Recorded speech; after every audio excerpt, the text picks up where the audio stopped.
Hi, I'm Erin Power. And I'm Laura Rupsis. We're certified health coaches, and this is Health Coach Radio.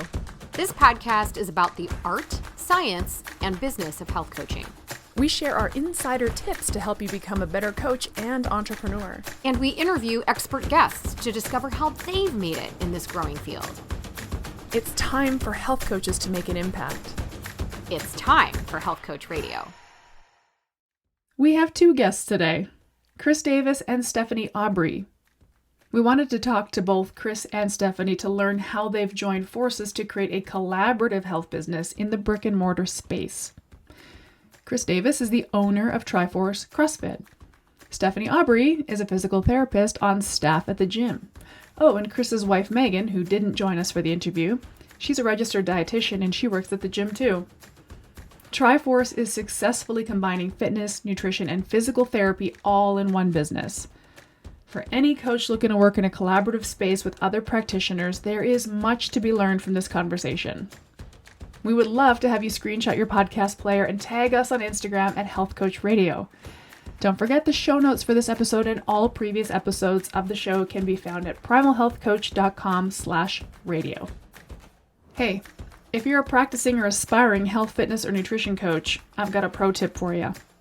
The number one, best, most foolproof way ever to grow your practice, get more clients, and change more lives is to be a really excellent coach. And this is exactly what I teach our students in the Primal Health Coach Level 2 certification course.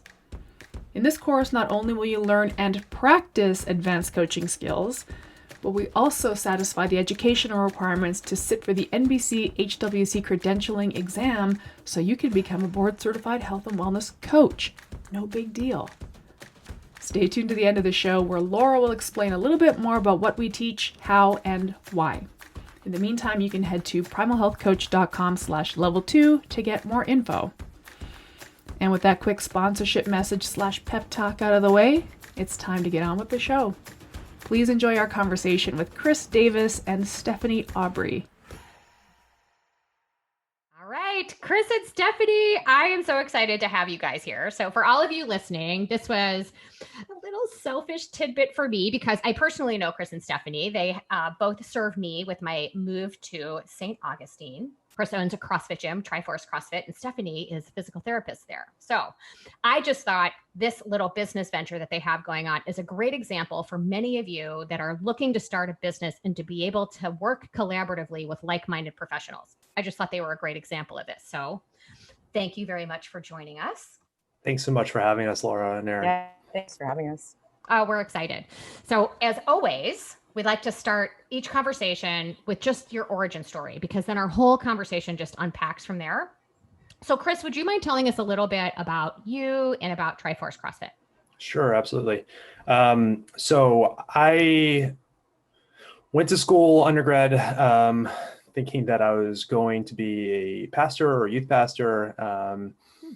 Realized that actually wasn't my calling, that I was supposed to be some sort of health professional, which is kind of a weird shift, but it's cool. I started doing personal training in undergrad. I was a two-sport collegiate athlete and just kind of found my way loving working out, loving the weight room, and I loved helping other people kind of realize the power that they had in themselves to improve their health and wellness. So got into personal training with honestly very little experience, went and got, some little cheapo certification and just dove in. And I loved it. I got opportunities to work with a multidisciplinary team, both with my wife. At the time, she was finishing up her degree in nutrition. So we kind of helped people in the small little personal training gym that we were working at. And then we later went in and worked at the local university, UAB, with a larger multidisciplinary team and loved it. We had physicians, exercise physiologists, behaviorists, and dietitians all working with one patient, helping them lose weight. And it was really, really amazing seeing the power of the interdisciplinary team. So fast forward a few years, I decided that I wanted to be a physical therapist, went to PT school, worked in corporate, realized, hey, this sucks. Can I say sucks on this? Is Yes, that cool? you can. Okay. You can All right. swear, all that stuff. Cool. You probably, like, after I just said I was going to be a pastor, probably like not the best idea to start throwing down the F-bomb, but so worked for corporate, realized through kind of a series of my own health events, like, hey, if we're going to do something together and we're going to make this move to own our own business and be in control of our own destiny, like, now's the time. YOLO kind of was the thing. And so we jumped all in. We moved to St. Augustine, not knowing anybody or anything, planted ourselves down and opened TriForce. TriForce is CrossFit, or, fitness in general, nutrition and physical therapy. And yeah, we've been open for a little bit over 3 years, and I've been able to hire some really amazing staff, people who are like, well, I tell everybody, like, Stephanie, our physical therapist, she's way better than I am. Like, I'm now running the business, and I don't tell anybody else, but I suck as a physical therapist. I'm terrible.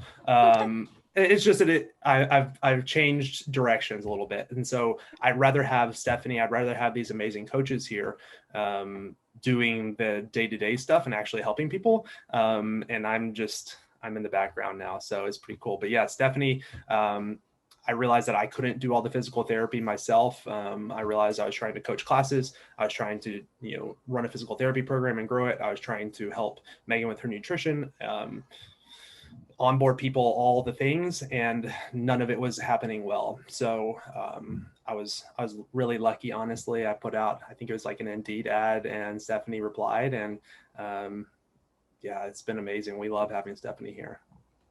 Love it. Over to you, Stephanie. So it's funny because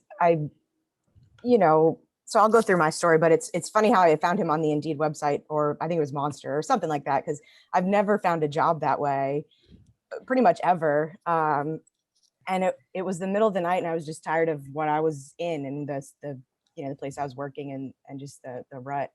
And so it was like the middle of the night, and I was like looking online for like just stuff, and I saw that. So my story is, I always knew I wanted to do something in healthcare. I was kind of a hot mess growing up. I was always hurting myself. I was always breaking a bone or spraining an ankle or needing, the classic knee surgeries, that young girls get, and stuff like that. And so I had a lot of experience there. I had great physical therapy. I had terrible physical therapy. And so that definitely shaped me heading off to college and that kind of stuff. And then I just fell in love with the exercise physiology and everything leading up to your physical therapy degree. And it's funny, in hindsight, looking back at all the injuries I sustained, now that I'm introduced to more nutrition, I'm realizing that I probably hurt myself so much and didn't heal very well. And, because I didn't have the nutrition. And so now it's really cool. I'm, tangenting a little bit, but my mom's getting involved now with us with the CrossFit stuff. And it's so cool to see her getting educated in nutrition, because I'm learning as well. And so now I'm just so stoked that my kids are going to be able to grow up with all this nutritional knowledge. So I was working corporate for a while, and it was very stressful. You're seeing a lot of people in a short amount of time. You don't really get that one-on-one hands-on. And I'm a very hands-on therapist. I like to get to know my patients and get to the root of their problems and fix them. And that's hard to do when you're challenged to see multiple people at one time. So that's where I was, like, in the middle of the night, just looking for something different. I felt like something was missing. And I wanted to do something similar. I wanted to create my own business. And so when I found Chris and Megan, I was lacking everything they have. And so it's just been a great partnership, and I've learned so much from both of them. Awesome. That's so great. I'm cool how the relationship works between the fitness piece and the physical therapy piece. So is it like, if I join the gym, am I going to go through a movement assessment with you, Stephanie, before I dive into the workouts? Exactly. So everyone that starts with us, we do like a 3-month onboarding, and Chris could probably explain this a little bit better, but included in that is a nutritional assessment and then a session with me. So we together decide what that looks like. If you have a lot of injuries in your history, then that'll be a little bit differently. We might not jump right into a movement assessment, but then I get people that are like, oh no, I'm fine. And it's like, okay, so that's, then we find stuff with the movement assessments. And so it's a lot of fun. Yeah, I would, for your listeners, I think one of the biggest mistakes that health professionals can make is thinking, I'm the only person that this person needs. I can fix this with whatever it is that you have. Right. If you're a doctor, if you're a dietitian, if you're a health professional, whatever it is that you do, you can't service this person by yourself. And so for the first couple years, probably we were still trying to figure out what it looked like to be able to bring people in and get them everything. And I'm so happy. I'm so jacked up about what we do right now. That 3-month onboarding where they come in, they see Stephanie immediately for that hour-long treatment / evaluation, whatever it is that they need. They see Megan for a nutrition onboarding, and that's basically, where are you at with your nutrition? What are your goals? And then like, what are the basic steps that you can be taking to be working there? And then we do personal training with the people, 6 sessions of personal training. So that way we can see how they move, see modifications we need to make with their exercise, and then they get into it. Most people continue on with some sort of combination of all of our services. And that's our clientele. They understand that they probably need a little bit of everything. Like when they meet with Stephanie, it's, we have a few people that move really well and are good to go. But for the most part, we're all jacked up. Like we all have issues with our movement, with our strength, with asymmetries. And so, I mean, I see Stephanie on a regular basis, our whole staff. She probably sees our staff as much as she sees the clients, but yeah. I just love, so coming from this space, I'm just going to, little spoiler alert. Some of our listeners know that I guess legally I still own the gym, but so I owned an affiliate in Illinois and moved down here and found you guys. But the gyms around me, there was nobody doing what you're doing. And the fact that we offered nutrition out of our gym, that, we were the only one probably within 30 miles that did. Because, Illinois, the state laws are what, I'm not a registered dietitian, so I did it differently than Megan does it, but we were the only ones that were talking about it regularly.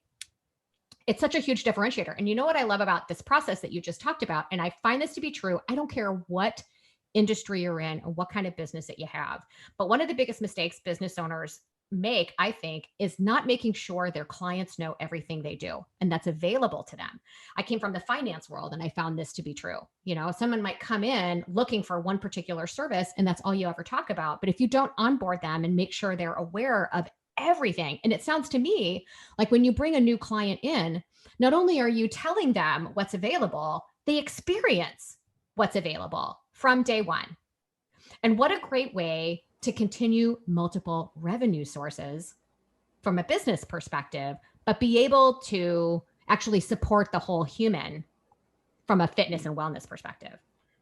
I love that. Right. And that's, we, when somebody comes in and they're interested in joining the gym or doing physical therapy or doing nutrition, whatever it is, they say, hey, Chris, I'm interested in something with you.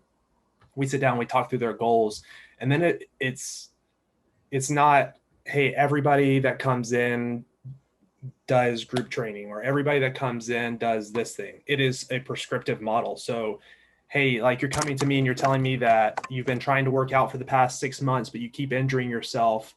Maybe you need to spend the first 3 months just with Stephanie. Or like, hey, CrossFit is very known for its group classes, but some people are intimidated by group classes. So if somebody comes in and they say, hey, I don't know about this group thing, I'm a little nervous, it's my responsibility as a health professional to say, CrossFit group classes is not what's best for you. Let's try personal training, or like, let me help you find whatever it is that you're passionate about. And so I think like you're talking about, making it prescriptive based off of the person that's coming in and what they're presenting with, instead of, again, saying, this one thing that I have, this my best-selling offer or my one, pony trick, figure out what it is that your people need and give it to them.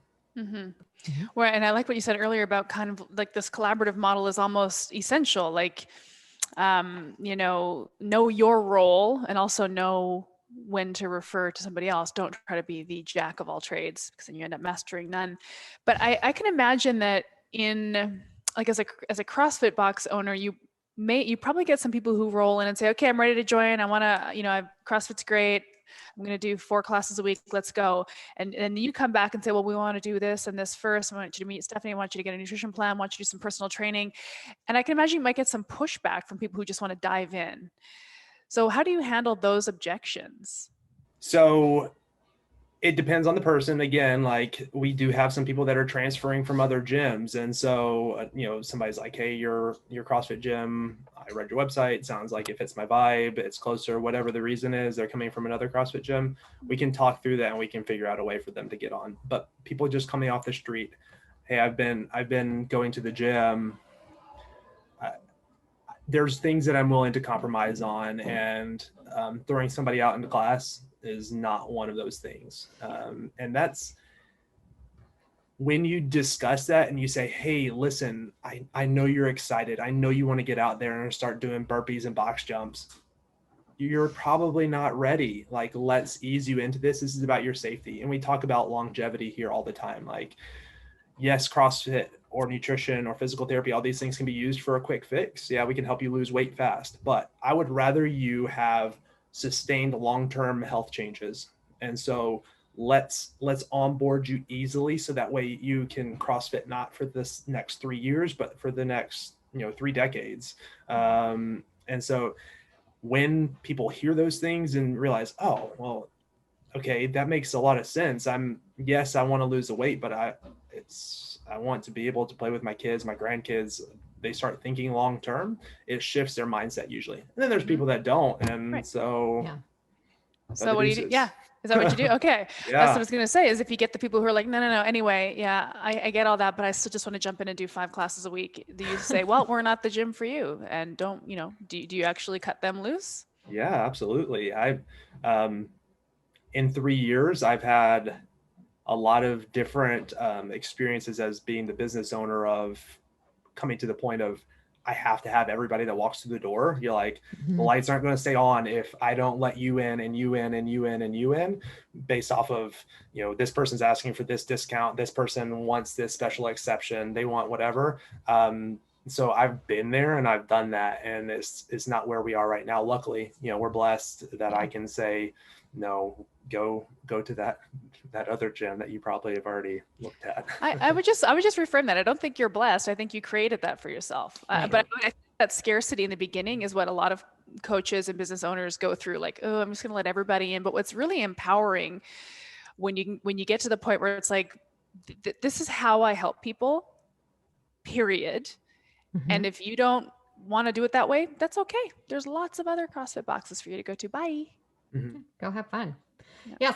So Stephanie, when people come to see you in the beginning, to get assessed, sort of like, what's that? I mean, I came to you specifically looking for physical therapy, but so let's say somebody's coming in because they want to join a CrossFit gym, and now they got to come meet with a physical therapist. What is that process like? How does that kind of integrate to the rest of the membership and what people are doing? So I love showing people, I get a lot of people that are like, no, I don't really hurt anywhere. And I'm like, okay, well then we do the movement assessment.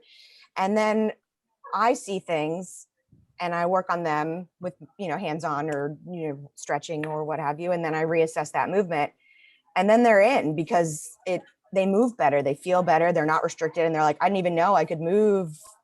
I didn't feel limited. I didn't know I could be better, so I love that. And I do a lot of that. And I love the education piece of what I do, because I feel like, when you get physical therapy and someone tells you to do clamshells or resistance, it's like, it doesn't make sense. Like, why would I keep doing this? That doesn't make any sense. So the consistency there isn't great, but when you get it, when it makes sense and you can understand why you're having pain and what's a good pain and all that, that's what I think works.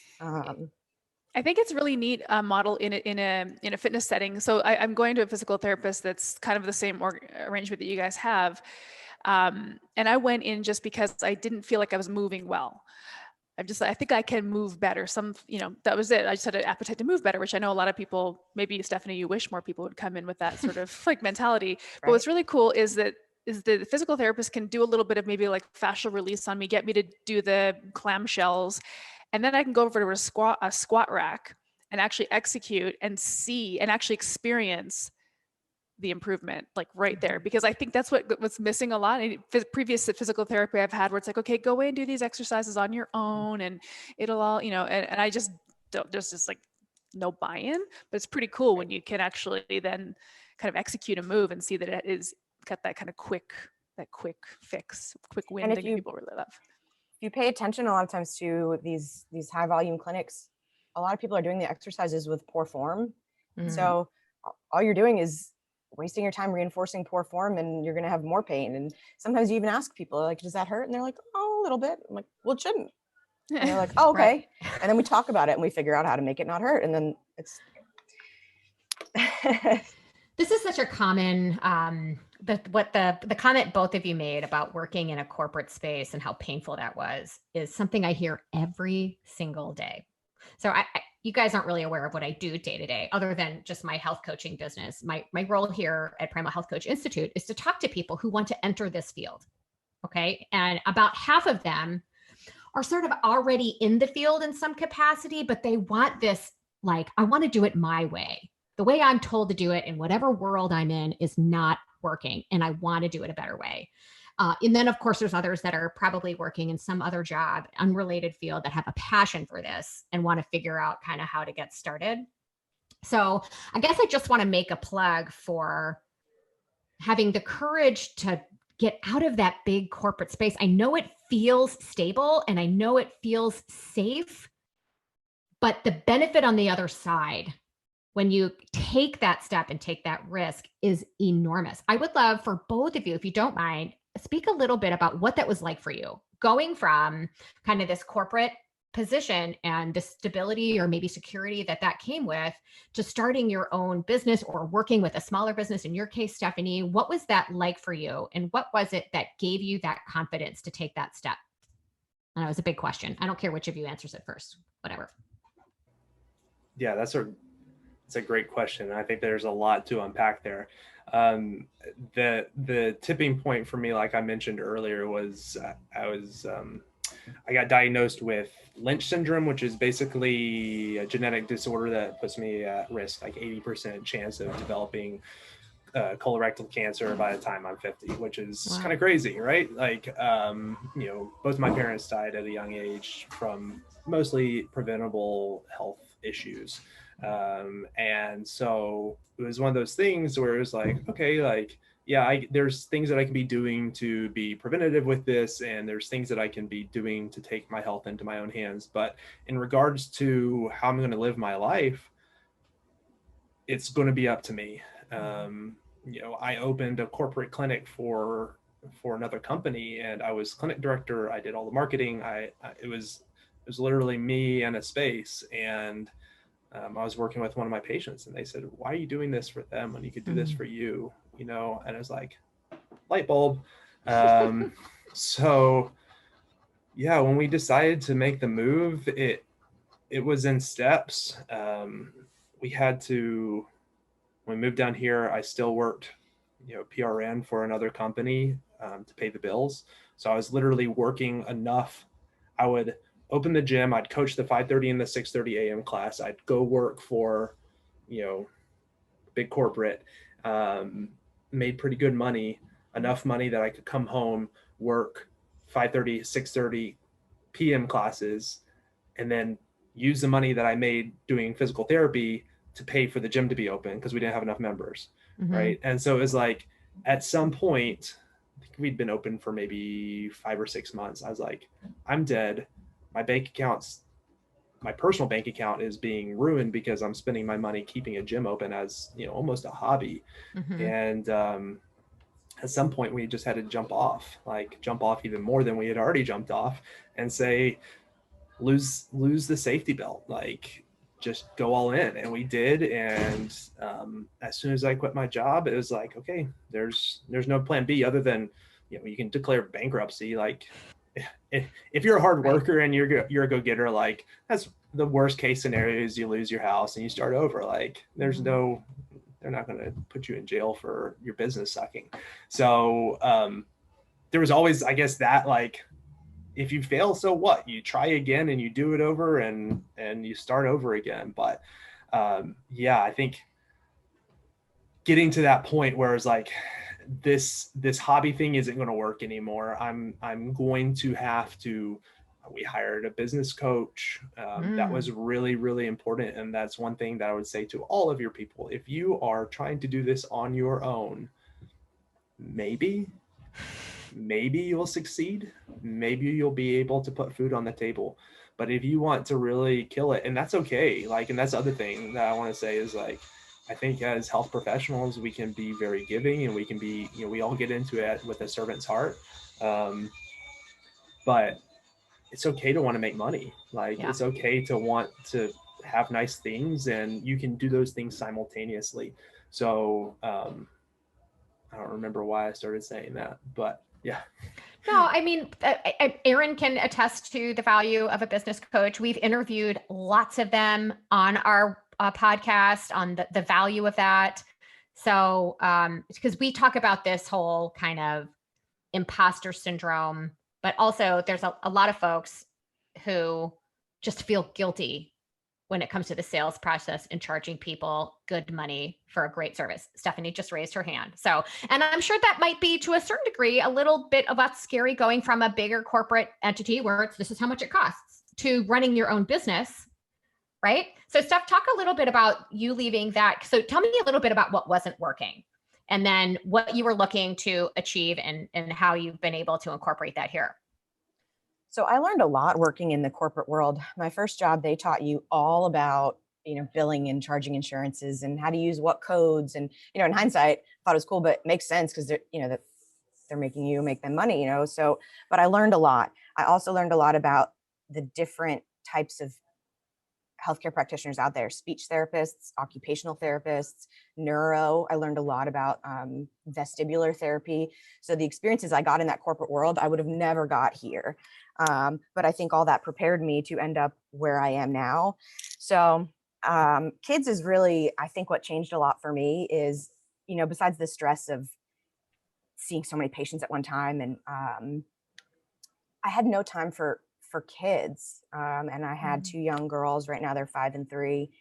And it was just so stressful. It wasn't fun. There was nothing, you know. And so when I got out of the corporate world and was looking to do something like what Chris and Megan created here, I'll never forget, you know, my brother makes fun of me because he's like, I hope you didn't answer the question he asked you this way. But Chris asked me, like, what does a typical day look like for you? Like, if you could have a dream job, you know, what would your day look like? And I'm like, I don't know. Like, and then, so I immediately thought to my last job and was like, well, this is, you know, what I would do. And it's like, I didn't know how to think opposite, like what I would like to wake up and do versus just fulfilling my task at work. And so that was, I mean, that took me like 2 weeks to come up with an answer, but my response was, I don't know. And so, you know, now it's really cool. I think it was like a couple weeks ago, I told him, I was like, this, and it was around the holidays. My kids were able to come in and my husband worked out and I worked out when I got off, and I got to chat with a few members about things that had been bothering them. And I was like, this was my ideal day. And it was just, it was so cool. That's a hard question to answer though. Like the whole, what's your perfect day exercise, or the question of what do you want? It's like, I don't know. Just got to pay the bill. It's really hard to extract, sort of, I guess, zoom out like that. One thing I liked about your story, Chris, that I thought was pretty compelling is like this idea of moving in steps. Like a lot of people think that in order to succeed in entrepreneurship in any category, it's this dramatic leap. I'm going to leap and the net will appear. And that's irresponsible for a lot of people who have mortgages to pay and families to pay for it. You don't have to leap. So what you did was you ran the gym, you had a full-time job, you were kind of coaching in the shoulder hours. And then there was a point where, well, for both of you guys, there's a point where the leap became apparent. The need for the leap became apparent. Like, I'm not fulfilled doing this. I gotta move. And then it's like we're part-timing it or kind of phoning it in just stops making sense. And I think that is almost like a journey that everybody has to go through. So I think to summarize is, coaches listening, when you start, you're probably not going to be able to pack in the full-time gig and have a full client roster right away. You're not going to have a full gym right away. It's just simply not going to happen. Sorry. So you're going to want to probably piecemeal some things together. And at some point, clarity will be achieved where it's like, at this point now, I have to move into this full time. If I don't, it's just not going to grow. Mm-hmm. Yeah. One thing that helped me a lot, and I've learned so much from Chris as far as business, is he was like, what does your ideal client look like? Again, like, who do you want to treat? It's like, wow. And he was like, because you always think about that person when you market. And it's like, I always just tried to treat everyone, whoever they were, wherever they were, whatever their problem was. And that was really stressful. And so it's really cool to have been able to, like you said, not be, a little bit of everything, but be really good at it at one thing. And he's helped me a lot with that. And that marketing piece is something I never got in school and I wouldn't have learned about coming here. I bet you, Chris, you got that from your business coach, didn't you? Yes. Yeah. And so in our school, our little health coaching school, we have an entire business development curriculum in our course. And we talk about the importance of that. And How I Found You is a prime example of this because, I am a CrossFitter by nature. I love to strength train. And I knew I had a lot of just overuse issues going on, but I had put off going to see a physical. I didn't know what I needed, whether it was physical therapy, chiropractor, I didn't know. But I knew that I needed somebody that understood how I trained and what was going on with my body. And it was totally serendipitous because I had dropped the girls off at gymnastics class and I am brand new to this area, just like you were back then. And I'm just driving around to see what's around me. I wanted to find explore the area. And that's when I saw your sign. I'm like, oh, there's a CrossFit gym. And that's when I saw nutrition, which is a passion of mine, and physical therapy. I'm like, that's what I need, right? So what drove me in and let me open my wallet and pay you good money to treat me was because I felt confident that you understood me just by that one sign. So this is a prime example of someone who's a buyer, has a need, and is willing to spend money on a specialist, not a generalist. And I'm having this issue with my son right now. He's in Illinois and he's got some real stuff I was telling you about. The poor kid is still like walking like an old man. I'm like, you have got to get in to get some physical therapy, but I need to find somebody there that understands kind of how he's moving and what he's doing. I don't want to just send him. So I just think that's such an important point, and I love it. And I caught on to the kind of doing this in steps. And I'm sure you, Stephanie, too, kind of went back and forth from should I, shouldn't I? Should I, shouldn't I? For you, it was children. And Chris, for you, it was a client saying, why are you doing this? Both of those reasons were for me too. I had just had 2 more freaking kids, right? And I'm on the road and I don't want to do this anymore. But at the same time, here I would be this is back when I was in finance, I'd be sitting in front of a financial advisor and I'm supposed to be talking about yield curves in the economy. And instead we're talking about why he, they were asking me other questions because I knew this was a passion of mine. And I was at lunch ordering my lunch, right? And why I won't eat this and why. And the next thing you know, I go on a whole dissertation on nutrition. They're like, why are you doing this? Clearly you love that. And I heard that often enough that I was like, at some point, my boss is going to realize that this is not where my heart is and I need to do something else, So I just love it. And so here's the other kind of question I guess one of the things I want you guys to talk about is what it's like to kind of work together and define roles, but how you kind of work synergistically and try to help each other. Can you speak to that a little bit? Yeah, it's tough. I'm not going to say that like it's super easy to have boundaries on this is exactly what your role is. This is what my role is. And that's something that Stephanie and I are working on tomorrow actually is, creating better systems for that. But for me, I think it's been a little bit different because when we opened again, like, I don't know if it was my own ego or my own insecurities or just what I thought it was going to take to run the business, but the business was me, like it was my face on the ads. It was, hey, I'm this, my name's on the door, Dr. Chris Davis, and like that had to change. And so now that I can confidently say, hey, yeah, I'm a pretty good physical therapist, but Stephanie is way better than I am. Like, I think that puts people at ease and it makes my role as the advisor for our members hey, I think based off of what you told me, I think you need this from Stephanie, you need this from Megan, you need this from Allie, whatever it is, whoever is going to be helping this person. It makes my role much easier to say, yeah, she's Stephanie, and I'm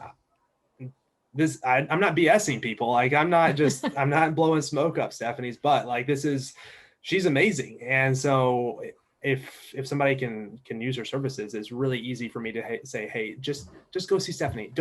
You don't need a full visit, or you need a full visit. Like shoot her a text, send her a message. She's in there right now. Go have her take a look at your shoulder, wrist, whatever it is bothering you. And yeah, it's good. Like I said, we're still working on our systems. As a business as a whole, I think that's where I lack in leadership, is creating good systems. I wasn't trying to kind of put you on the spot, but it's got to be difficult, especially in a smaller company like yours, right? It's different when you've got this big corporate architecture overhead and no one questions it.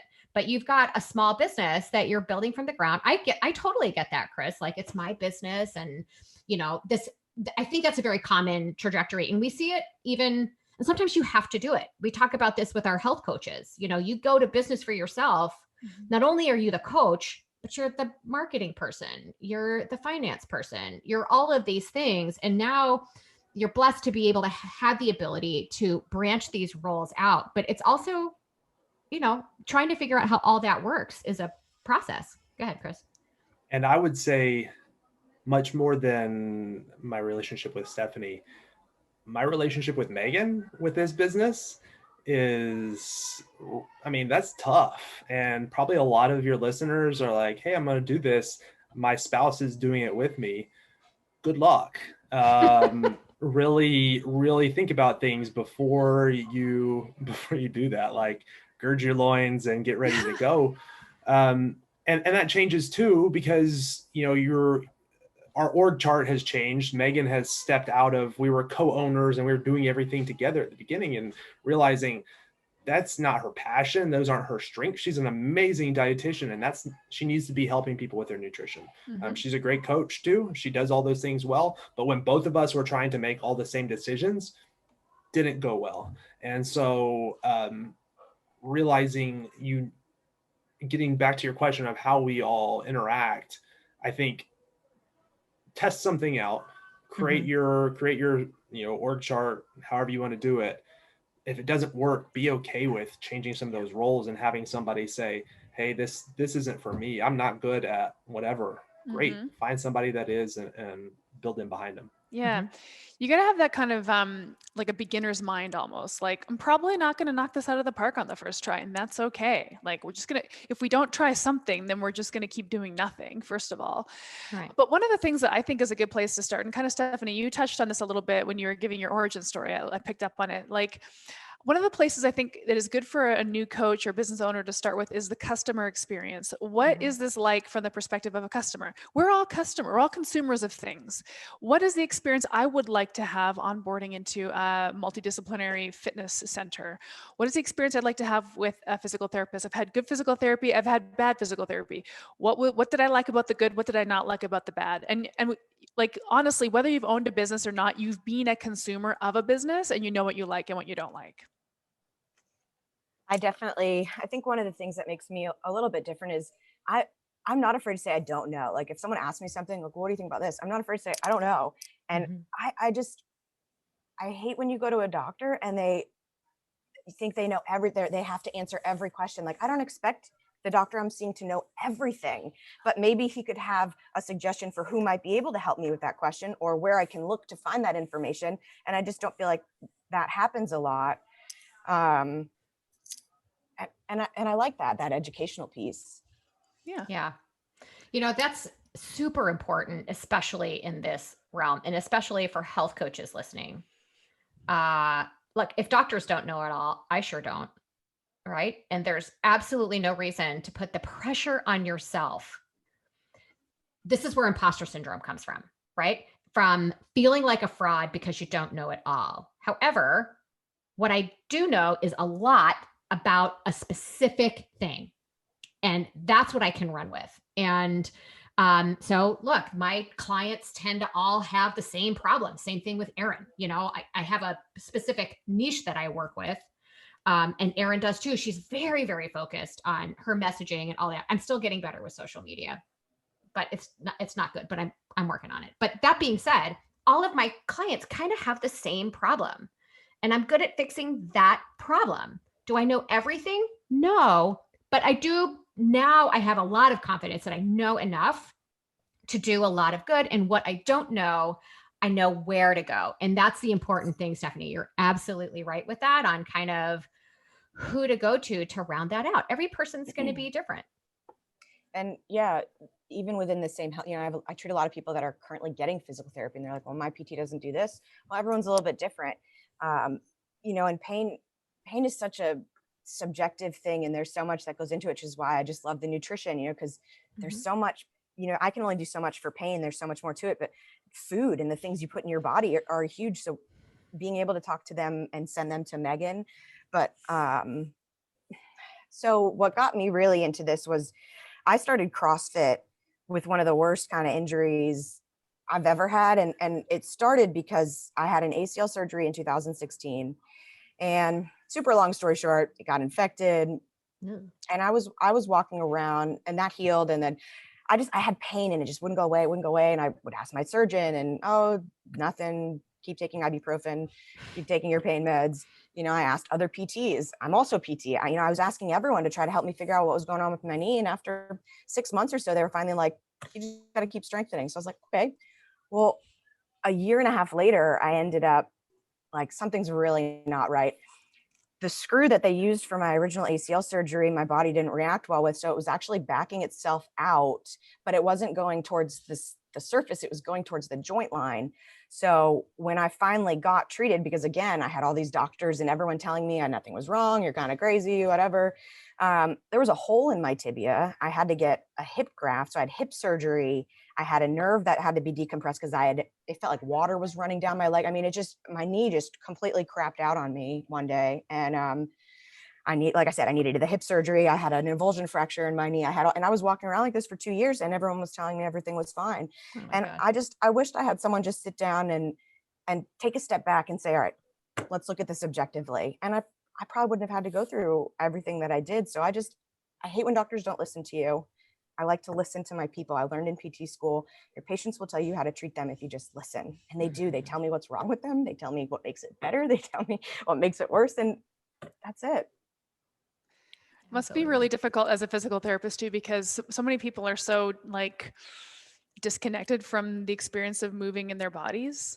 Well, you kind of talked about that earlier. Like, I don't know if this hurts, but I feel for physical therapists because they get these, a lot of times, maybe not so much in your setting, because the people who come into the CrossFit box are generally maybe not more higher body awareness or something, but just in sort of general population, it's kind of like, I didn't know I wasn't supposed to drift over to the left every time I did a squat. I mean, that's not normal. It's just like, it's got to be maddening.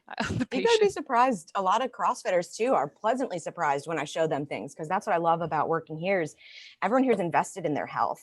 That was very challenging about corporate is, I always ask people, what's your experience with physical therapy before I work with them? Because it shapes everything. And I would get people that were like, I don't even know why I'm here. Really, my doctor sent me here, which is fine because I'll work through and I'll educate you. But here, people are invested in their health, and it's really cool because you see the best results. Yeah. Bingo. It's what's funny about your story too, and doctors not listening, is a lot of people come to health coaching or come to this world from other industries because of a very similar story. I know I have that story. Erin does. A lot of people that I talk to on the phone every day, that they had some sort of health crisis that they ended up having to fix themselves somehow through a book or what have you, because the conventional approach was not working.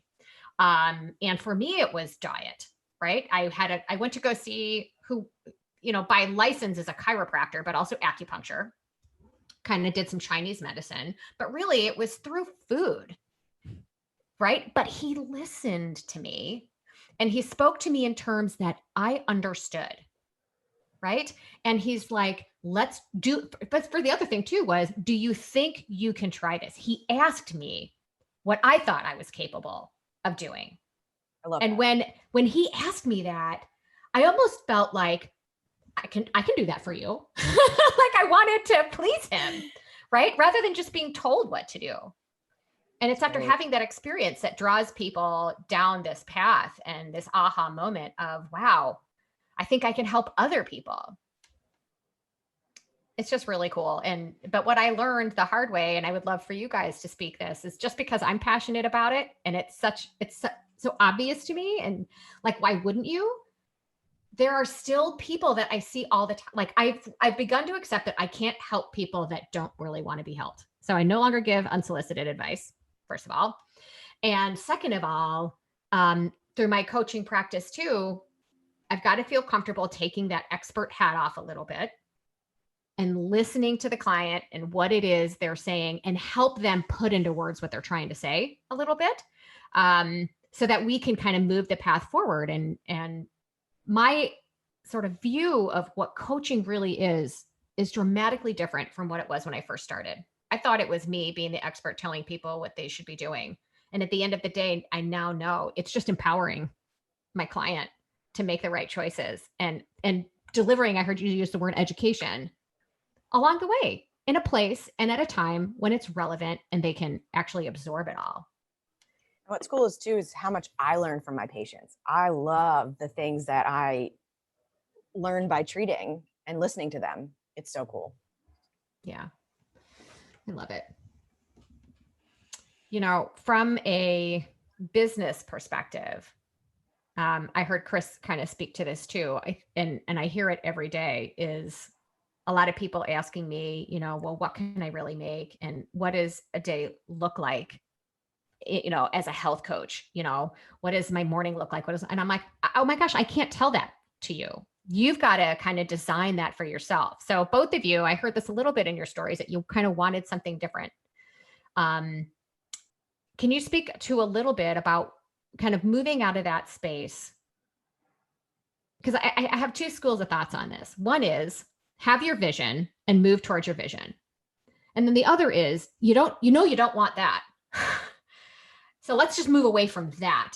And as you're taking steps, like that vision unfolds.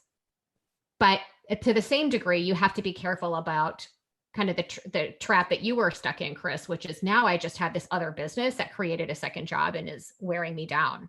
So I would love for you both to kind of speak to a little bit of advice here on kind of taking those steps. You know, did you have a vision of what you wanted? How did this really unfold for you? Yeah, so for Megan and I, it started, we wrote out 5, 10, and 20-year goals, which isn't something that we do often. Like I'm not that person, honestly, as much as I would love to say that I am. And the goals required significant changes for us financially, significant changes for us with freedom, for time, geographical, all those things. And so it was about reverse engineering. And so it's the same thing that I asked Stephanie is, you know, that perfect day exercise. If you're listening to this and you haven't done the perfect day exercise, you've got to do that, because you will have no direction. It will constantly be, like you said, Laura, like running from the pain. Right. Instead of moving towards the pleasure. It's like we're talking about buying scenarios again and marketing. Like both of those things have to be present, I think, for most people in order to make a significant decision. They need to be moving away from pain and moving towards pleasure. But if you don't have those that perfect day laid out for you, then it's constantly going to be like, well, I don't want to do this. What else could I do? And like, that sucks, because you're going to do something else you don't like. So yes, starting with that perfect day and then reverse engineering it. Okay, so if I want to be able to pay off my student loans within 5 years, how much money do I need to make? Okay, if that's how much money I need to make, what do I need to do without sacrificing those other things? Because if I want to be able to take my kids to school, pick them up from school, have time to play with them, you know, bring them to basketball practice, all those other things, you start getting a lot of things in play there that are easy to overlook, because, you know, maybe your goal is, I want to make $1 million in 1 year. And again, there's nothing wrong with that. Like, hear me say, whatever your stance is, there's nothing wrong with making money and helping people at the same time. But remember the other things that you have going on that are priorities as well, because if you sacrifice your family for making money, it's not worth it to me. That's personal, I guess, but yeah. It's an interesting exercise. I actually do it with my clients. Something they have to do during the intake process when they're working with me is write out your vision of effortless health. And the instructions are, you need to write it in present tense. And to your point, Chris, it can't be away from goals. It can't be, I don't want to be sore. I don't want to be tired. I don't want to be grumpy about not fitting in my pants. It's not the things we're running away from. It's the things that we have achieved and gotten and acquired through whatever hard work and perseverance or whatever mindset, health improvement. And it's actually really hard for folks to do it. And then like Stephanie, that was your experience. Like it took you a long time to craft this. We just don't think in this way. So then once you have this perfect day, this vision of effortless health or whatever it might be, then you just sort of, identify the benchmarks. Like here's the benchmarks that have to achieve in order to have that perfect day. And here are the first steps, the very first steps to get to those benchmarks, to get to that perfect day. Like, it's like, we know as health professionals that people have end goals. And end goals, whether it's money or a smaller size pants or whatever, insert end goal here, super, super important. And then what I think where the disconnect is like, what are the beginning steps that exactly correlate with the end goal? But if you don't have the end goal in mind, you can't start with the beginning steps. You're literally just floundering. It's a pretty cool exercise. I encourage coaches to try. Everybody should just try it themselves. Like we should all just get off this podcast and go and try it. You'll find it really hard, but then imagine how effective this can be for your clients too. One of the hardest things for me to grasp coming to this different setting was time management, because when you work in a corporate place, they've got plenty of things for you to do. So you show up at the time you're supposed to start working and you do what you need to do and then you go home. So coming here, I'll never forget, I had one of the members, he was just like, what do you do all day? Like, what is your time? And I was like, I don't know. So I sat down and I wrote down what I do all day. I mean, I spent like 2 hours taking my kids to and from daycare and school and so it's interesting when you step back like that and think about how you spend your time. Then I was able to structure my time a little bit more. So I'm still working on that, but that was eye-opening for sure. That time management was huge for me. Oh, good for you. I actually have that exercise on my to-do list for this year. I'm just nervous. I'm like, I don't think I want to know. Yeah. So what's your gut feeling there, Erin? Do you feel like you're spending too much time doing this? I do. I think I'm spending a lot of time screwing around, and like a lot of people, I always feel like there's not enough time. And I'm worried that once I do this exercise, it's going to be like, oh my God, there's so much time. And then you're going to wish you could go back. You're like, dang it, if I just used that time I had that I don't anymore. I know, all the years that I did. Oh yeah, I'm nervous. It's got to be done though. You got to face your demons, man. Exactly.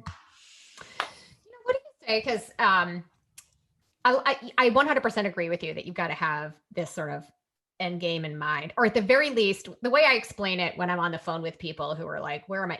It's you, at the very least, you have to have a direction, you don't want to be there. I tell the story all the time. Erin's heard it like a million times. So that means our listeners have too. But before I really left my corporate job, my husband and I sat down and really thought through what we wanted our life to be and how much money did we really need to make. We, reverse engineering that number. And I teach this in our master class. It was one of the classes I taught we have a health coaching master class that we teach about know your number. What is that number? And how are you going to get there? And so when people ask me on the phone about how much money can I make, how much money do you need to make? Because I promise you can make that, it's how you're going to get there that's going to differ, from person to person. But sometimes, like for me, the actual that end goal, I didn't have it solidified, but I knew, Erin has said this many times, I wanted more time. That's something Erin prizes too. I felt I didn't have enough of it, but to be fair, Erin, you're probably right. I was probably screwing around a little too much. But that was really important to me. I didn't want the rushness anymore. I wanted a more relaxed lifestyle, doing something that I loved. I knew I wanted it to be in health and fitness. I wanted to really just embody being a health coach and I wanted to be someplace warmer. Right. So and look, hey, I got down here, right? I'm here. And so we were talking on the last podcast. I'm like, now it's like this. Now what? What's next?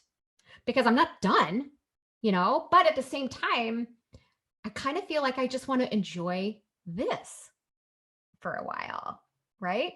So I would love to know from both of you, as far as where you are now. Are you just enjoying this and kind of being here? Do you have like a what's next? And how do you plan for that together as a team too? I do a really poor job of planning it as a team. I have a lot of wheels spinning in my mind. And then people are like, oh, we're doing that? I'm like, yeah, didn't you know that I was thinking about doing this for the past 2 years? Stephanie, sorry. So for me, it's kind of interesting, and this might be the first time actually that Stephanie's hearing this, so we'll see. I enjoy having the gym. I enjoy running this business. I'm not going to do this forever. I've found through doing this that I really enjoy entrepreneurship. That's really what I'm passionate about. Like, I love learning about the marketing and the sales process, like all the different pieces. I feel like now I could go and do this in any field. And I don't know what that looks like. That might be another gym. That might be a meal prep company. That might be, I don't know. I have this ridiculous goal of making $1 million in 1 year.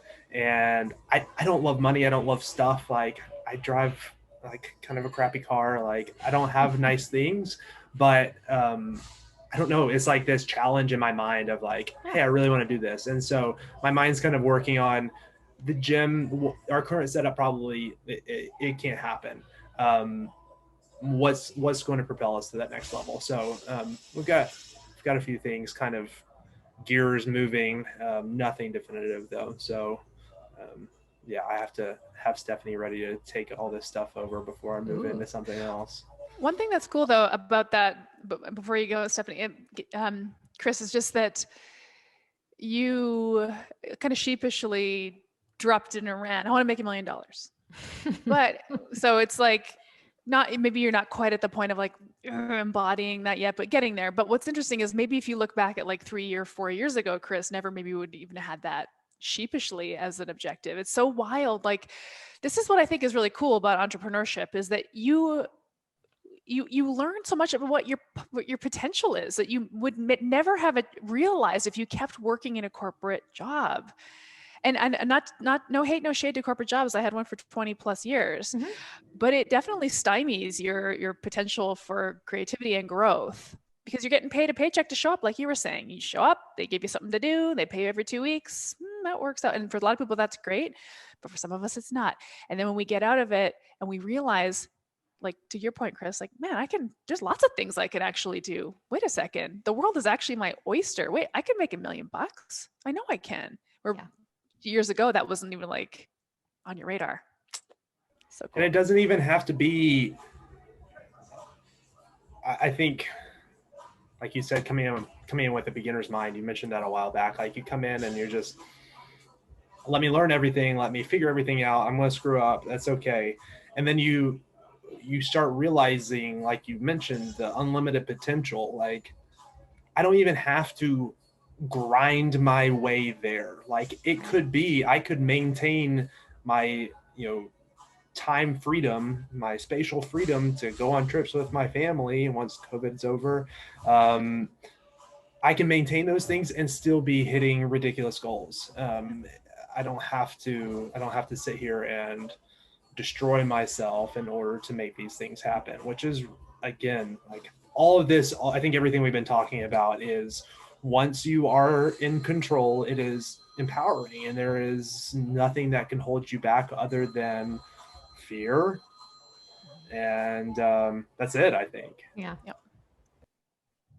So I'm very thankful. My husband, well, right now he still has a corporate job and it's killing him. It's crushing his soul for sure. But he's very business minded. He is so good at the business side of things. So he's helped me a lot figure this out, as you know, obviously as well as Chris. But next for me too would be to incorporate it. I started a nonprofit about a year ago to work with first responders and veterans to provide them with good quality hands-on physical therapy. My parents are both retired police officers. My brother actually is deployed today.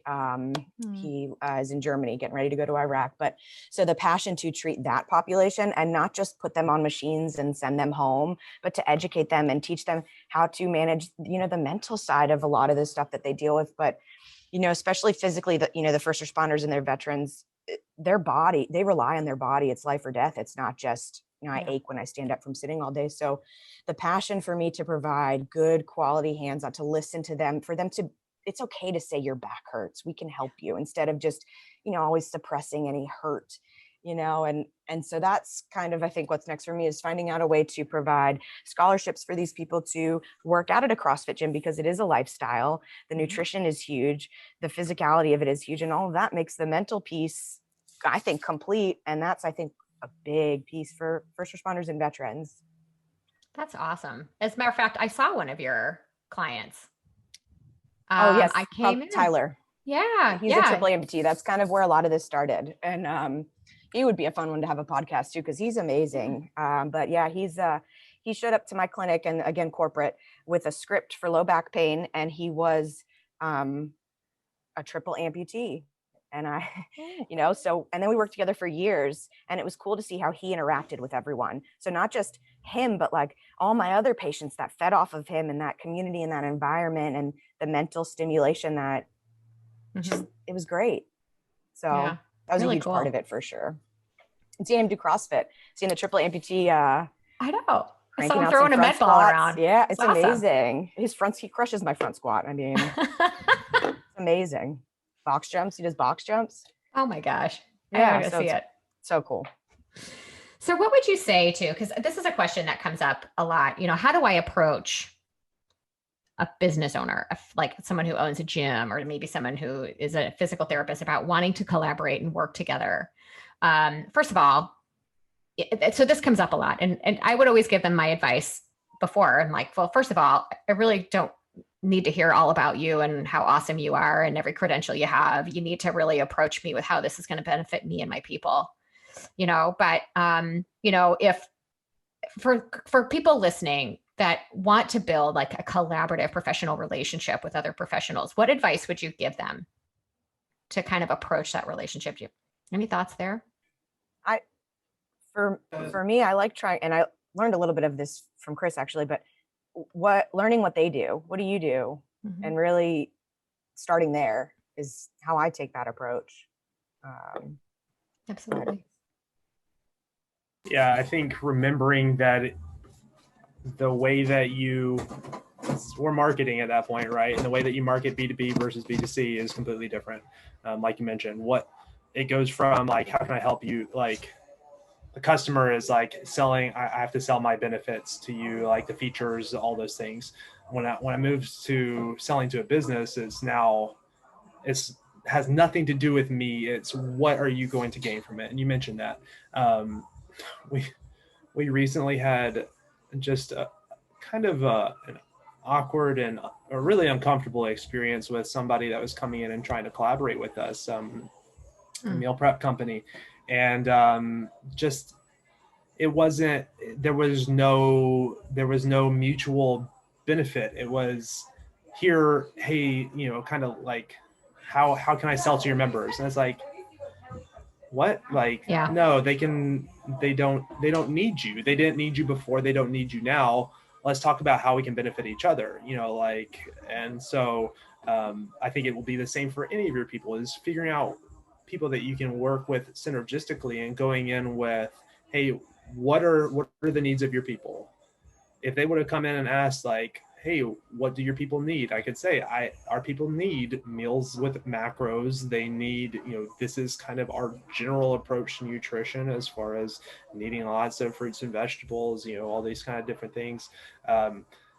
maybe we could have made something work. Hey, and maybe you cut me in on the deal. Like, again, this is business, like cut me in a piece, even if it's 5%, I'm making more money than I was making before. My members are happy. You're happy. Now we've got a deal. But if it's just, hey, give me your business, that's rough. And Stephanie and I are talking about this right now because one of her roles is going in and visiting physicians and other local businesses. And you walk in, it can be really uncomfortable to do cold calls, to walk in and say, hey, here I am. I'm Stephanie. I'm the physical therapist at TriForce. And like, I didn't ask for you to come here. So you have to be an active listener in, how can I help you? Like, tell me more about your patients. Well, what do they need? Or do they need physical therapy? Do they need, what can I do? Do they need somebody to help them learn, how to get stronger after a surgery? Great. Like, we can help with that. Or maybe they don't need you at all. And you say that, hey, okay, like, maybe there's something that we can do to help down the road. Right now, it doesn't really sound like, we're going to be able to be partners, but maybe we can just, if I have somebody that needs if I have somebody with knee pain, I'm going to send them to you because it sounds like you're a really good surgeon. And then you walk away, they feel good because it's like, oh, maybe I'm going to get some referrals out of that. And they didn't have to give me anything. I think if you go in with a help first mindset, it really changes the dynamic of those business to business relationships. Absolutely. And what's interesting is if you find yourself in a situation where there's just no way to, because this happens. I mean, let's say you walk into a small fitness studio and you want to see if there's I'm just speaking from a health coaching, maybe somebody who wants to work around nutrition and lifestyle, right? And you walk in and this fitness, the owner of that particular business just isn't receptive right now. This is the same thing that goes through with just individual clients. They're just not a buyer right now. They don't have a perceived need. But if they get to know you, they get to like you, and you've provided something of value. You've got to go into any interaction where you're looking to collaborate with something of value. We talk about this in marketing, the give, ask, right? That you've got to constantly be giving of yourself before you can really make that ask. But I have seen it personally happen where the need might not be there right now, but they remember you because you came in, you showed your face, you talked to them, you provided something of value. They didn't have anything to partner with at the moment, but at some point things often change and they will think of you when that happens. And now they're a buyer and they're going to be like, gosh, what was his name? What was her name? Or hopefully they remember you because you stayed in touch. And I'll say that it's not the give isn't trinkets and crap. Right. That's how we win against, corporate companies who go in and are giving away mouse pads and cookies. Then that's all the front desk is expecting. But if you go in to have a conversation and get to know somebody and you're giving of, if Stephanie can go in and talk to the front desk person and notice that they're shifting around in their chair, and then she can say, oh, is your back bothering you? Like, have you tried stretching? Have you tried doing these things? And it's like, that is a huge win versus here's some chocolate chip cookies. I'll be back in a week to give you more. Absolutely. Something of value, right? Yeah. I think what I hear whenever we talk to folks like you guys that are making big moves to be collaborators is there's an inherent boldness. You have to be willing to knock on doors. You have to be willing to put yourself out there. You miss 100% of the shots you don't take. Quote me on that.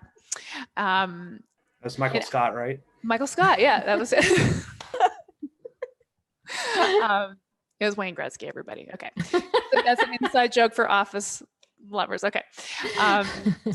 But like sometimes, honestly, I say this from a place of frustration. We get new coaches who say, okay, well, I don't have any clients. Like, where are the clients? It's like, you have to get them.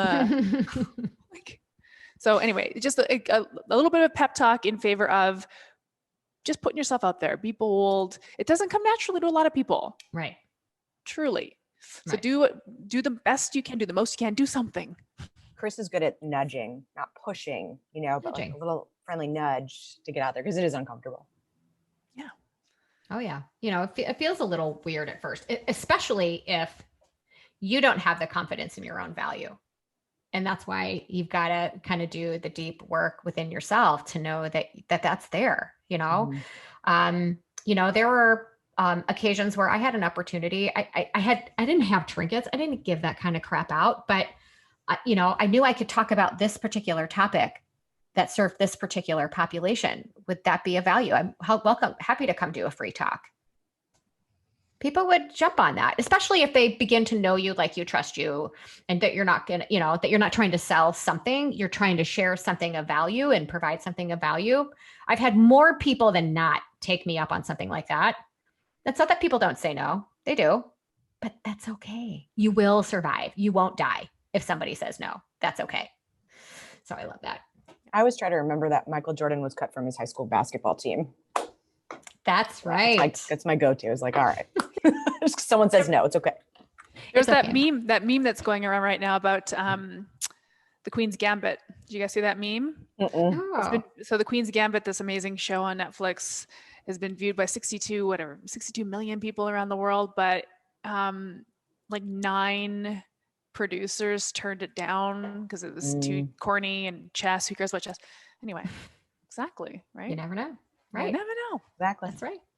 You just need one person to say yes to get the ball rolling, and then you go from there. So awesome. So I wanted to thank you guys for taking this whole hour and 15 minutes out of your day to spend with us and kind of share your story and your journey and some nuggets of wisdom.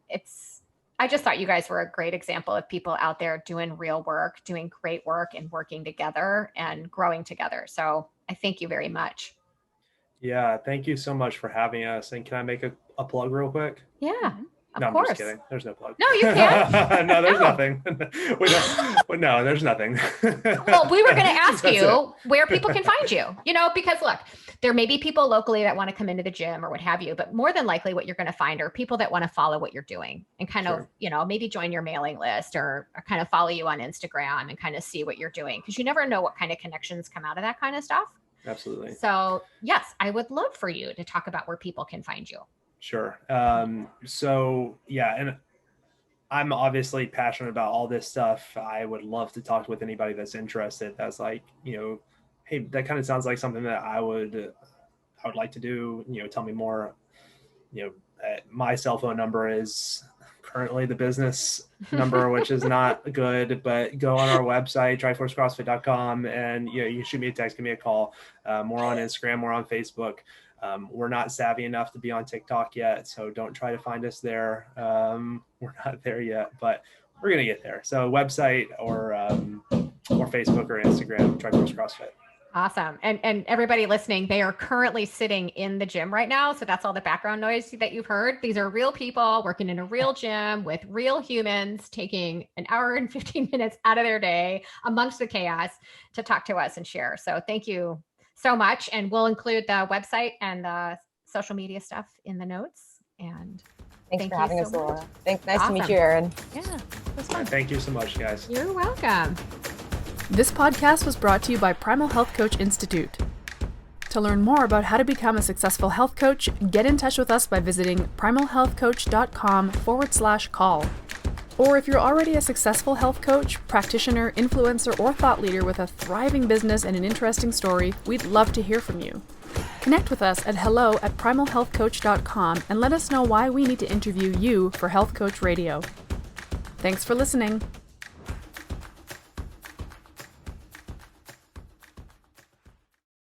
Well, if you've been listening at Health Coach Radio, you'll know that we're all about raising the voices of practicing health, fitness, and nutrition coaches, but most importantly, helping to further legitimize this exploding industry. Erin and I have disclosed often that we're on the faculty of the Primal Health Coach Institute, founded by none other than the health and wellness legend, Mark Sisson. And we've interviewed dozens of guests from just about every different health coaching program you can think of, and who practice in just about any conceivable way you can think of. But our allegiance is to the health coaching industry in its totality, first and foremost. It's our desire to continuously and unapologetically lift and promote this industry that nudged us to create this podcast for you in the first place. It's this same yearning that encouraged us to take the educational offering at our health coaching school to the next level. We are so proud to offer the Primal Health Coach Level 2 certification course, which, when combined with our primary course, the Primal Health Coach certification course, not only satisfies the educational requirements to sit for the board exam, but is specifically designed to teach advanced coaching mastery. You will work closely with a small class of peers through this 12-week, very intensive, live online classroom experience to learn how to execute a coaching relationship that is truly transformational. You'll learn and practice how to ask powerful questions, what it means to hold space for your clients, but most importantly, how to actually do it. You'll learn about the craft of motivational interviewing and the nuances of habit change, goal setting, and accountability, and how to nurture your client's own inner knowing, their intuition, and their own self-efficacy, so that they will graduate from your care a truly transformed person. You want a big, successful, powerful coaching practice. And maybe you're devouring our episodes looking for the silver bullet that's going to launch your business into the upper echelons. We've said it a million times and we'll say it again. Your coaching skills are what will make or break you and set you apart for success in this field. So if you're looking to level up your coaching skills and maybe dial up your credential and become a board-eligible health coach, look no further. You can learn more about PHCI's Level 2 program at primalhealthcoach.com/level 2. But if you would value talking to a real person about your path to being a masterful coach and perhaps a board certified coach, book some time with me personally. You can access my calendar at primalhealthcoach.com/call. Or just call me. You can reach me at 844-307-7662. Thank you for listening to Health Coach Radio, and I hope I get to talk to you soon.